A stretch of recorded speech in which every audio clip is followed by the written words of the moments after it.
क्या आपको अब तक भी ये यकीन है कि एबटाबाद में वाकईन ओसामा को मारा गया था? मुझे नहीं मालूम। हाँ। मैं कसम नहीं खा सकता। अगर हाँ। आप मुझसे ये कहें कि क्या आप कलाम पाक पे हाथ रख के कसम खा सकते हैं कि आपको यकीन नहीं, मुझे नहीं है।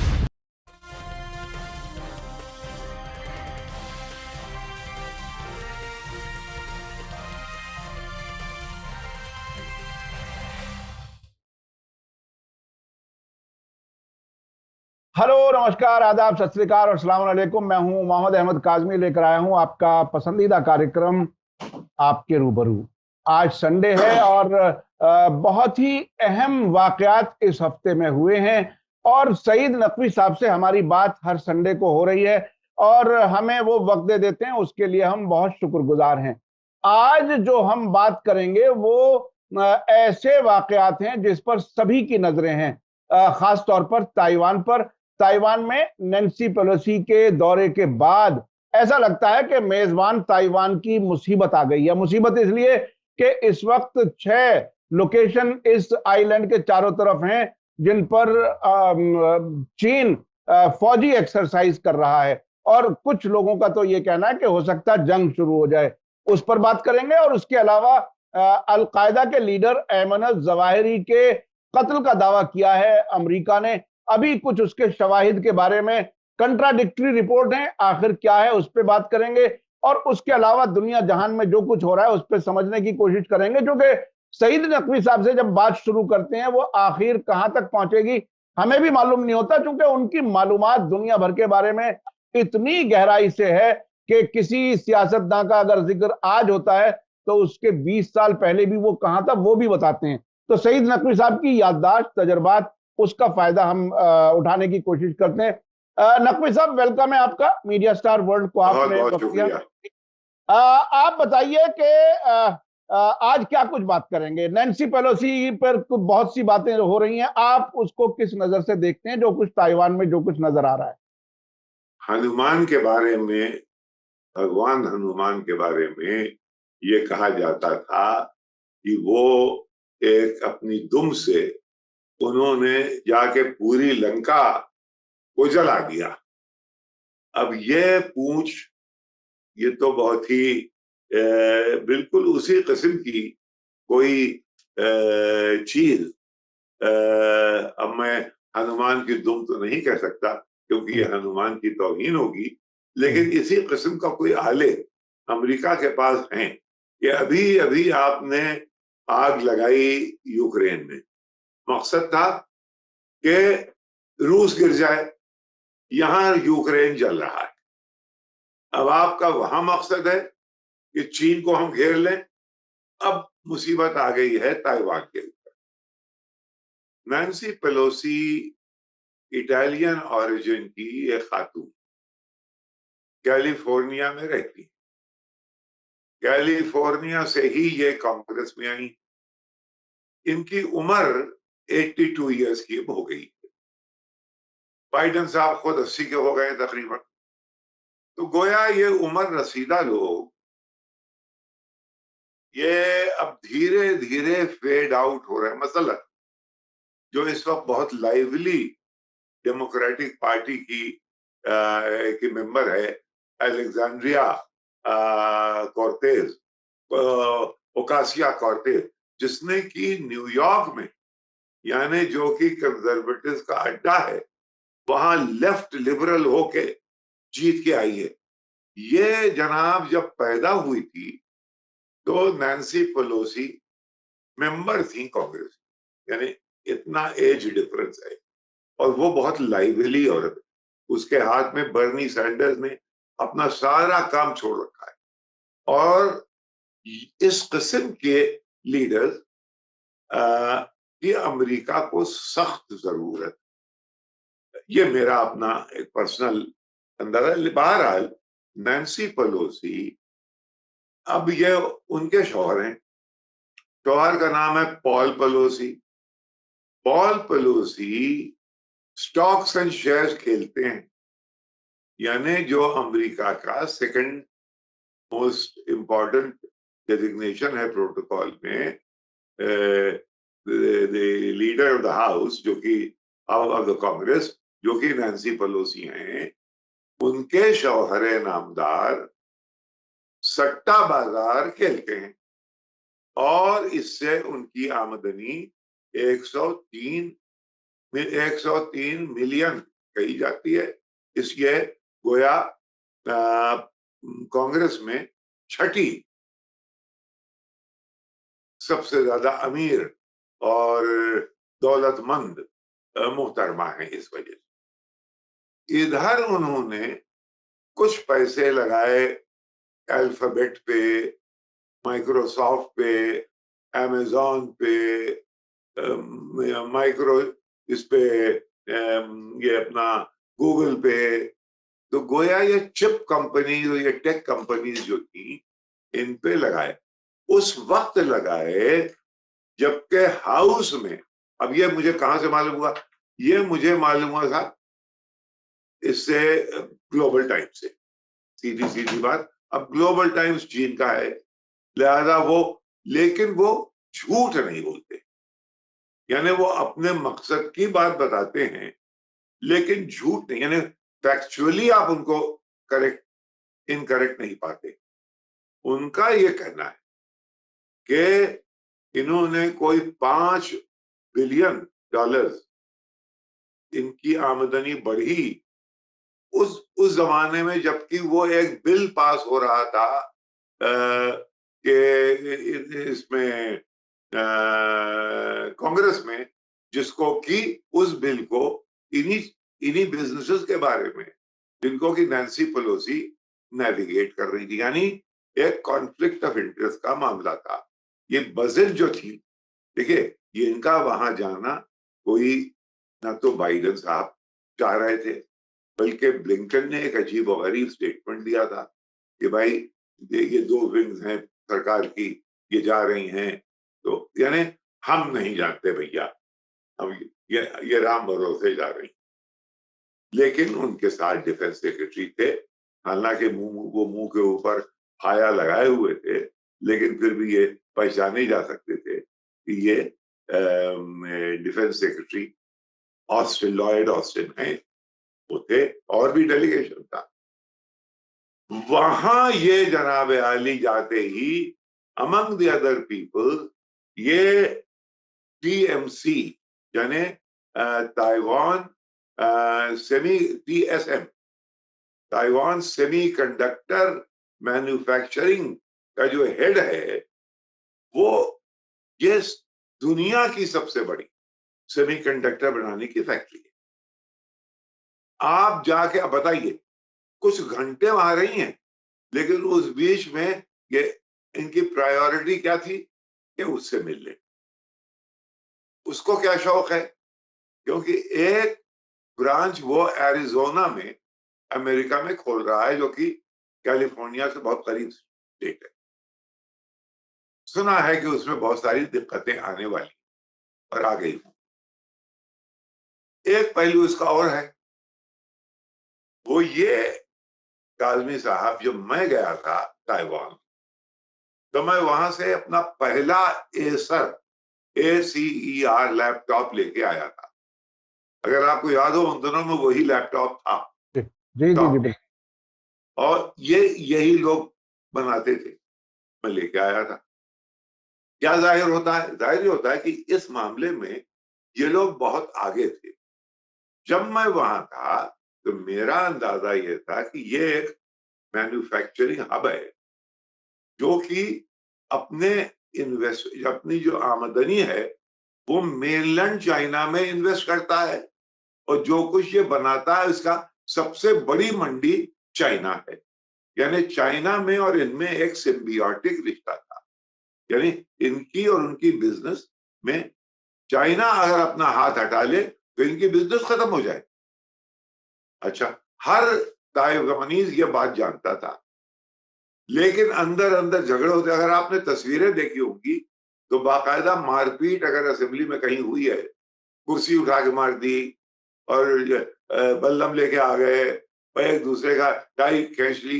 ये कई तस्वीरें अगर आप ढूंढेंगे आपको मिल जाएगी वहां की।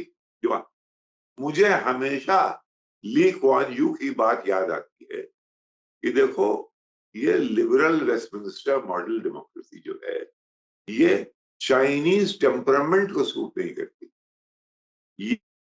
ये चाइनीज एक अथॉरिटी ढूंढते हैं, एक उनको अथॉरिटी चाहिए, वहां से सब रूल्स निकल। ये ली कुआन यू जो कि बिल्कुल चीन बेजिंग के बरक्स लीडर था, लेकिन बहुत ही ज़हीन आदमी था, इसका सिंगापुर का फाउंडर हुआ, वो ये कहा करता था।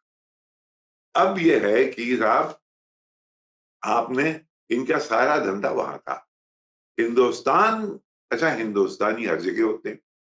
आपको हैरत होगी कि बेहतरीन बहुत बड़ी बिजनेसेस हिंदुस्तानियों की, अरे साहब मैंने सेरा लियोन में देखी, मैंने आउटबैक ऑफ ऑस्ट्रेलिया के देखी, उनके बारे में कभी बात करूंगा आपसे।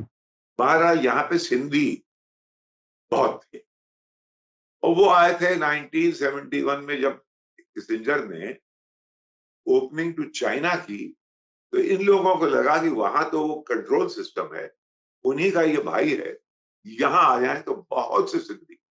बल्कि वहां एक साहब थे, उनका नाम भी मैंने लिखा हुआ था कि वो आ, उनका नाम था Harish Mehtani, Indian association of of Taipei businessman, Indian association.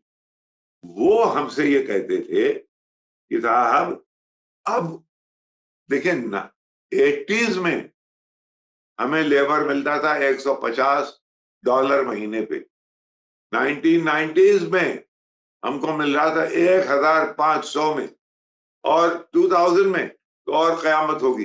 तो बहुत से लोग इस वजह से वहां से रिट्रेंच हो रहे थे, हट रहे थे, क्योंकि लेबर बहुत महंगा हो गया। अब इस वक्त है क्या, एक तो ये पर्सनल एंगल है पेलोसी का। ये अब मेरे जिनके बारे में अगर यकीन किया जाए, जो उन्हीं के वेस्टर्न सोर्सेज हैं, उनका सबसे रिलायबल सोर्स है इकोनॉमिस्ट वीकली, द इकोनॉमिस्ट।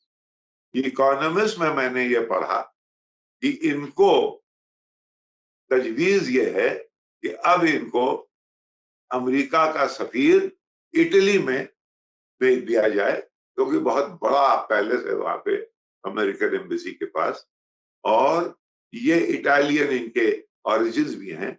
ये वहां जाके इंशाअल्लाह ताला ये वहां जाके रहेंगी।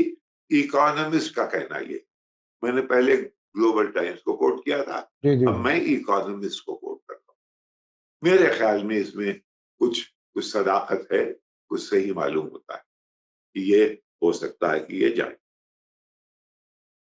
किया क्यों जा रहा है साहब? घबराहट ये चीन, देखिए रूस को तो इसलिए इन लोगों ने दबाने की कोशिश की कि रूस चीन की पावर को और मल्टीप्लाई कर रहा था उस दोस्ती के बाद, जो कि 4 फरवरी को इन दोनों ने अनाउंस की, a friendship which has no limit. और उससे पहले एक 40 पेज का गोया एक तजवीज है, एमओयूज हैं जो दोनों ने, उसके बाद अमेरिकन और वेस्ट ने कहा बाप रे बाप, ये दोनों मिल गए तो ये तो मल्टीप्लायर है, लिहाजा पहले इसको पकड़ लो यहाँ यूक्रेन में। और दरअसल टारगेट उनका है चीन। ये बिल्कुल वैसे ही है, मैं आपको पहले भी बता चुका हूं कि जब late king Abdullah Saudi Arabia के जब आए बीमारी से वापस जर्मन अस्पताल से, और उन्होंने देखा कि दुनिया बदली हुई है, उनके मित्र, दोस्त, अजीज बिन जदीद ट्यूनिस से गायब हो गए हैं। यहाँ होस्नी मुबारक जो कि बहुत बड़े लीडर थे, वो यहाँ नहीं है, इजिप्ट में नहीं है। अरे उसने कसम खाई, और वो कसम बाकायदा लाउड स्पीकर पे है कि कसम खाता हूं मैं कि अब कोई बादशाहत यानी कोई शेखदम नहीं गिरेगी। और जनाब इन लोगों ने, वो जमाना था 2011 की बात है, 2010 में आपको याद हो कि ट्यूनिसिया में अबू अजीजी एक ठेले वाला था, जिसको कि एक औरत पुलिस अफसर ने थप्पड़ मार दिया था। नकवी साहब, मैं थोड़ा सा चूंकि ये आपने खुद भी कहा कि पहले भी आपने बताया, मुझे कुछ इस वक्त के कुछ इश्यूज पर थोड़ी सी और बात जी करनी बिल्कुल है। बिल्कुल, आप कहें। वो ये कि यूक्रेन में रूस को कमजोर करने की कोशिश के बाद अब ताइवान के जरिए चीन को कमजोर करने की कोई कोशिश अगर है, तो जी क्या इससे वाकईन रूस और चीन कमजोर होंगे या और मजबूत होकर के देखिए, आएंगे? इसमें इसके दो चार पहलू हैं। एक तो ये है कि ये अपनी वॉर मशीन को जिंदा रखना चाहते हैं। अगर ये विजुअल्स आएंगे कि चाइनीज शिप्स चल रही हैं, चाइनीज नेवल अटैक कर रहा है, मिसाइल उड़ के जा रही हैं, ये तस्वीरें इतनी बड़ी बड़ी अमेरिका में दिखाई जा रही हैं, तो उससे क्या होता है कि वहां की वॉर इंडस्ट्री को तकवीयत मिलती है, और वो इनका जो क्वाड है, जो ऑकस है, इसको फिर एक्टिवेट करता है, जो कि चीन के खिलाफ है। और वो जब वो एक्टिवेट होता है तो एक प्रॉब्लम खड़ी होती है हिंदुस्तान के लिए। क्यों? हिंदुस्तान जो है वो ऑकस का हिस्सा भी है, और इस जंग में, यूक्रेन वाली में, वो अमेरिका के साथ नहीं है, न्यूट्रल है। अब ये देखना है कि रुखे रोशन के आगे शम्मा रखकर वो ये कहते हैं, इधर आता है देखे या उधर परवाना जाता है। क्या ताइवान के मामले में, क्योंकि हिंदुस्तान का खुद मामला उलझा हुआ है बॉर्डर पे, क्या इनका नजरिया कुछ और होगा? अब आप इमेज देखिए कि एक टांग इधर खींच रही है और एक टांग उधर खींच रही है। ये गोया कार्टूनिस्ट ये तस्वीर बनाएगा। तो लेकिन अभी अभी इसका कुछ अंदाजा नहीं हुआ। आपने वॉर मशीन का जिक्र किया, मैं उसी तरफ आना चाहता था, क्योंकि आप दुनिया भर पे जितनी बारीकी से नजर, जिस तरह से आपने पेलोसी, उनके ओरिजिन, उनके हस्बैंड के बारे में भी आपने बताया कि उनका क्या कारोबार है और ताइवान में उनकी प्रायोरिटी क्या थी, कुछ ही घंटे पहुंचने पर यह भी बताया। अमेरिका को बहुत अच्छी तरह से आप जानते हैं। मैं ये समझना चाहता हूं कि क्या एक जमाने में जब इराक वार हुई थी, उस जमाने में डिक चेनी का नाम आया करता था।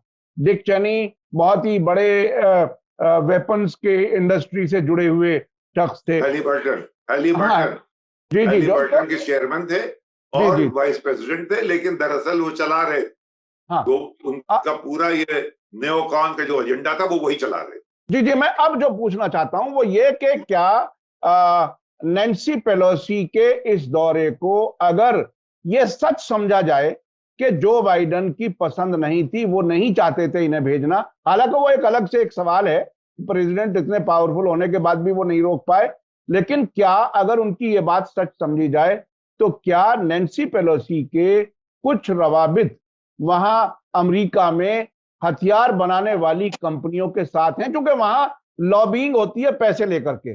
क्या जी, क्या वो पैसे कमा, क्या क्या है वो कुछ कनेक्शन वहां भी है क्या? लॉबीज का मामला तो आप जानते हैं कि वहां पे बाकायदा खुलेआम लॉबीज है। यानी हाँ, ये हर एक कहता है कि ये जंग जो है, ये हाँ, डोनर्स हाँ, इसको बढ़ा रहे हैं। डोनर्स कौन है? जो कि हम्म, पार्टीज को डोनेशन देते हैं। हम्म, डोनर बड़े खुला, अमेरिका में ये मामला बहुत खुला हुआ है। हम्म, वहां ये बॉन्ड्स की जरूरत नहीं जो यहाँ हो रहा है हिंदुस्तान में, हम्म, ये इलेक्टोरल बॉन्ड्स की जरूरत नहीं है। वहां हम्म, खुलेआम, हम्म, यानी बिलियनियर ब्लूमबर्ग आ गए, इसलिए आ गए कि भाई किसी सूरत से बर्नी सैंडर्स को ये नॉमिनेशन न मिले, तो वो बिलियनियर आ गए हो, 2 बिलियन खर्च कर दिए 2 हफ्ते में, 2 billion, can you believe it? ये किस हम्म, कदर डॉलर। और ये बड़ी बड़ी लॉबीज जो है, सैकड़ों बिलियन, वो सब किसी न किसी कंस्टिट्यूएंसी में है।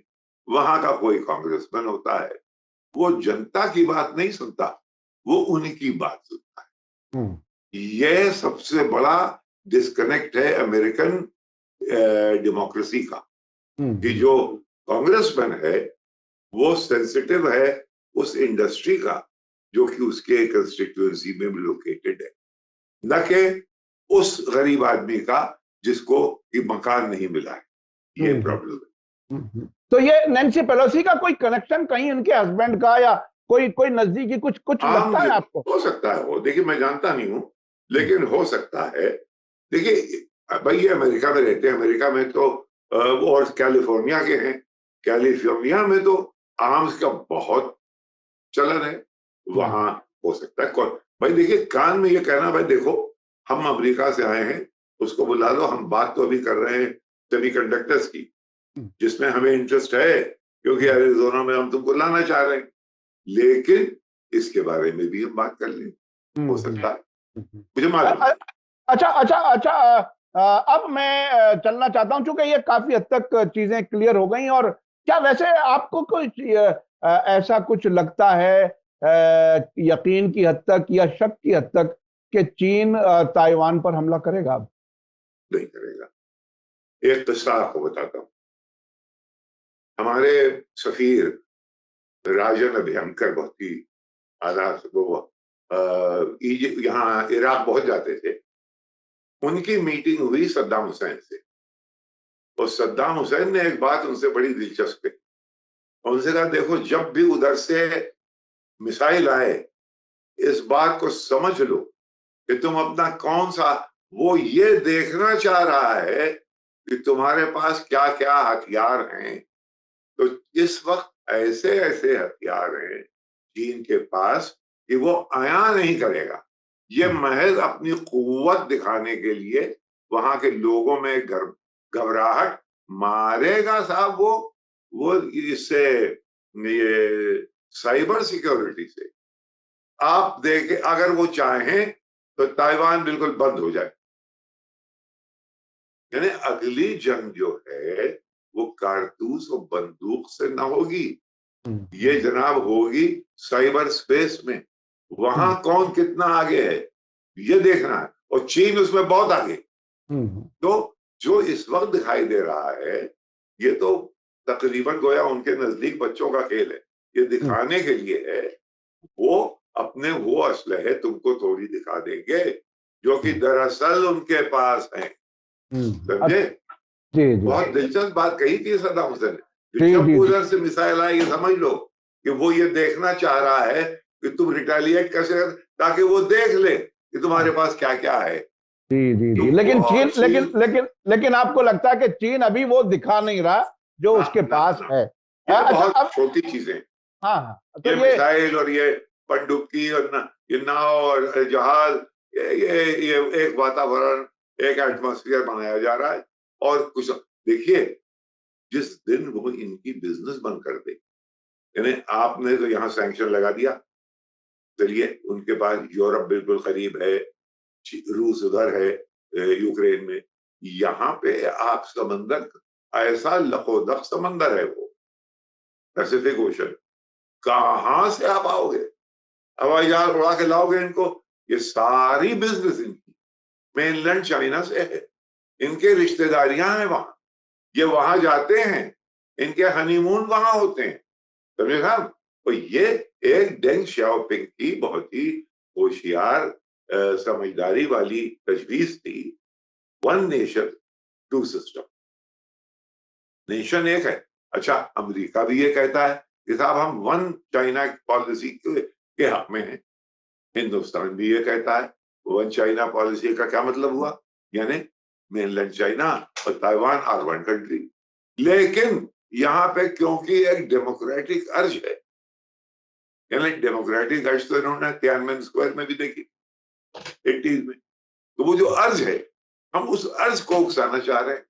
भाई डेमोक्रेसी के अगर तुम इतने बड़े लीडर हो तो हम मान लेंगे कि डेमोक्रेसी के तुम लीडर हो, अगर तुमने 6 लाख लोग Syria, Iraq, Libya, Sudan, Afghanistan यहां मिलके मारे न होते, और न लैटिन अमेरिका में जाने, आप चले गए, नोरिएगा आप ही का आदमी था पनामा में, उसको बिल्कुल जैसे चूहा लाया जाता है, यूं दिखाया गया और लाके किसी को मालूम भी नहीं वो कहाँ है, जिंदा है कि मर गया। और ये और अरब आप मुल्कों कहते हैं में हम कहीं डेमोक्रेसी डेमोक्रेसी की डिमांड नहीं करते। हैं। अरब मुल्कों में कहीं डेमोक्रेसी नहीं चाहिए। हाँ, कहीं नहीं है, कहीं हाँ। डेमोक्रेसी नहीं है, सऊदी अरेबिया में नहीं है, जीसीसी पे नहीं है। वहां आप ही ने एक एक बिठा रखा है इजिप्ट में डिक्टेटर, आपका बनाया हुआ, और आप कसम खा रहे हैं डेमोक्रेसी की, हाई डेमोक्रेसी। तो यहाँ पे आपको एक अर्ज दिखी है ताइवान में कि डेमोक्रेटिक अर्ज है, इसलिए लेकिन इनकी लेकिन मदद लेकिन करने इसके आते हैं। नतीजे में, लेकिन वो पेलोसी के फ्रॉड है नतीजे, यार। हाँ, लेकिन पेलोसी के विजिट के नतीजे में अमेरिकी हथियारों के बिकने का तो इंतजाम अच्छा हो गया ना। ये कि अब ये क्वाड चल पड़ा। अब क्वाड से आप देखिए वहां से खबरें आने लगी, वहां चाइनीज वेसल पहुंच गई है श्रीलंका। अब इंडिया का क्या रवैया होगा? हिंदुस्तान चीन से रकाबत भी है और इस पूरे खेल में वो न्यूट्रल भी होना चाहता है। ये बड़ी दिलचस्प सिचुएशन है। अच्छा, मैं अब अफगानिस्तान में जो अभी अमेरिका ने जो दावा किया है ऐमन जवाहिरी को कत्ल करने का, उसको आप कितना, मतलब कितना, अभी तक ना कोई तस्वीर आई है डेड बॉडी की, ना कोई वीडियो आई है। जिस तरह से ओसामा बिन लादेन की भी कोई तस्वीर या वीडियो नहीं आई थी 2011 में, क्या अब आपको यकीन आ रहा है कि ऐमन जवाहिरी को वहां मारा गया? नहीं, नहीं यकीन, जब तक कि इस बात की तफ्तीश न हो जाए कि तस्वीर, भाई वहां तो अगर आपको याद हो, हिलरी क्लिंटन, ओबामा, ये सब एक एक रूम कमरे में बैठे हुए, डिफेंस सेक्रेटरी, वो सब तमाशा देख रहे थे कि देखें वो हेलीकॉप्टर से कैसे उतरे, एबटाबाद के उस घर में कैसे घुसे, वो सारा सारा ऑन लाइन था। यहाँ तो इस किस्म की कोई चीज हुई नहीं। यहाँ चीज है पॉलिटिकल। फर्ज कीजिए कि ये हुआ है, तो ये अफगान स्पेस पे इतनी जल्दी कहां से गए? क्या इन, क्योंकि वो अगर जाते सेंट्रल एशिया से तो बहुत लंबा रूट पड़ता, अगर जहां से गल्फ से जाते लंबा रूट पड़ता। पाकिस्तान ने किस हद तक इनकी इमदाद की है? क्या इमदाद की है? क्योंकि ये सरकार इस कदर घबराई हुई है इमरान की पॉपुलैरिटी से, इमरान खान की पॉपुलैरिटी से, कि हो सकता है उसने हाथ जोड़ लिए हों अमेरिका के सामने कि साहब हम आपको ये फैसिलिटी दे रहे हैं, क्योंकि उनको हर तरह की मदद चाहिए अपने बका के लिए। सुना यह है कि अक्टूबर में इलेक्शन होगा, तय हो जाना चाहिए इधर है कि उधर, और उसके बाद अल्लाह मालिक। अच्छा, तालिबान की तरफ से भी, तालिबान की हुकूमत, उनकी होम मिनिस्ट्री, जिसे वहां इंटीरियर मिनिस्ट्री कहते हैं, उनकी तरफ से भी जो अब तक कहा जा रहा है, वो ये कहा जा रहा है कि एक खाली मकान पर हमला हुआ है और वहां कोई नहीं मारा गया है। और बीबीसी का एक रिपोर्टर, उसने अपनी रिपोर्ट में लिखा है कि मैंने जाने की कोशिश की तो वहां सिक्योरिटी वालों ने रोक दिया कि वहां कुछ देखने के लिए नहीं है। इस हद तक चीजें आ रही हैं।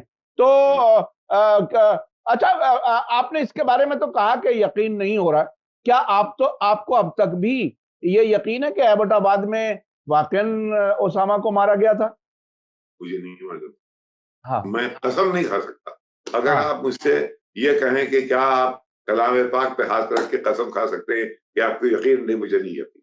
जी जी मुझे जी। ये यकीन है कि मैंने कद्दाफी को मारते हुए बड़ी बेहूदगी के साथ कत्ल करते देखा। मुझे ये भी यकीन है मैंने देखा जिस ट्रक पे वो ले जाके वो चक्कर चला के डेजर्ट में उसकी बॉडी को वहां फेंक दिया गया जहां से भी कोई उसको उस तक पहुंच ना सके। ये मैंने देखा क्योंकि टीवी था। जी जी। लेकिन ये इतना तो देखा कि एक आदमी टीवी देख रहा था जो कि ओसामा बिन लादेन थे, फिर वहां हेलीकॉप्टर से लोग आए, फिर एक हेलीकॉप्टर टकरा गया, उसके बावजूद ये अंदर घुसे। तो ये सब पूरा तमाशबीन में से Obama, Hillary Clinton, defence secretary, तमाम लोग मौजूद थे, आर्म आर्म सर्विसेज के चीफ थे। तो तस्वीरें आपने भी देखी होंगी। हाँ, जी जी। और और उसके बाद वो यहाँ पे ये तो कुछ दिखाया नहीं गया। और दूसरी लेकिन वहां भी एक सवाल ये होता है, ये शराफत क्या हुई कि इसका भी रिटेलिएशन हो सकता है कि आपने, जब आप चाहें, आप दूसरे के मुल्क में घुस के आपने कासमी को मार दिया। क्या नाम था? ईरान के कमांडर कासमी जी जी कासिम सुलेमानी को, जो कि उनका बहुत बड़ा लीडर था, आपने ईरान को इराक में मार दिया। एयरपोर्ट के बाहर उनके साथ तमाम जो वहां की तंजीमों के लीडर्स थे उनको आपने मार दिया। आप जहां चाहें, यानी ये कहाँ की इंटरनेशनल अफेयर है, ये कहाँ की डिप्लोमेसी है, ये तो बैंडिटरी है भाई। यानी आप एक जमाने में लखनऊ में एक वर्ड होता था बकैत, बकैत कहते थे बदमाश को। तो वो लड़के स्कूल के आपस में लड़ते थे तो जाके एक बकैत को ले आते थे, वो जनाब उस घर में घुस के वो किसी को मार के आता था और कहता था लो तुम्हारा काम हो गया। तो ये तो बिल्कुल, यानी बकैत कौन था? बदमाश। बदमाश बड़ा अच्छा लफ्ज़ समझ आता तुम लोगों के लिए, भाई वो बड़े बड़े बदमाशों को जानते हैं। तो ये तो अब कहते हुए बुरा लगता है भाई, बहुत बड़ा मुल्क है। मैं वहां की यूनिवर्सिटी में रहा हूँ, वहां के अखबार का न्यूज एडिटर रहा हूं मैं, लेकिन मुझे शर्म आती है भाई। ये इंटरनेशनल अफेयर्स कहाँ का है? या अल्लाह मुझे बता दिया जाए। जी, बहुत बहुत शुक्रिया सईद नकवी साहब, आपने वक्त निकाल करके हमें इस बार फिर मौका दिया, चूंकि मुझे मालूम है कि आपको सफर पे जाना है और बिफोर टाइम हम कर रहे हैं और बिफोर टाइम हम इस इंटरव्यू को कर रहे हैं। लेकिन आपने जितनी इंफॉर्मेशन दी अमेरिका के अंदर की, वहां के सिस्टम की, वो किस तरह से कहीं भी जाकर के हमला करते हैं, और दिलचस्प बात यह है कि जो कुछ वो ऐलान करते हैं, दिल ये चाहता है कि सब उस पर यकीन कर लें, क्योंकि ये ऐमन ज़वाहिरी वाले मामले में भी अभी तक तालिबान ने भी कंफर्म नहीं किया, जिनकी वहां ग्राउंड पर हुकूमत है, काबुल में जिनकी हुकूमत है। तो बहुत बहुत शुक्रिया सईद नकवी साहब, आपने हमें वक्त दिया। इसी के साथ मुझे दीजिए इजाजत। धन्यवाद, शुक्रिया। जय भारत, जय हिंद।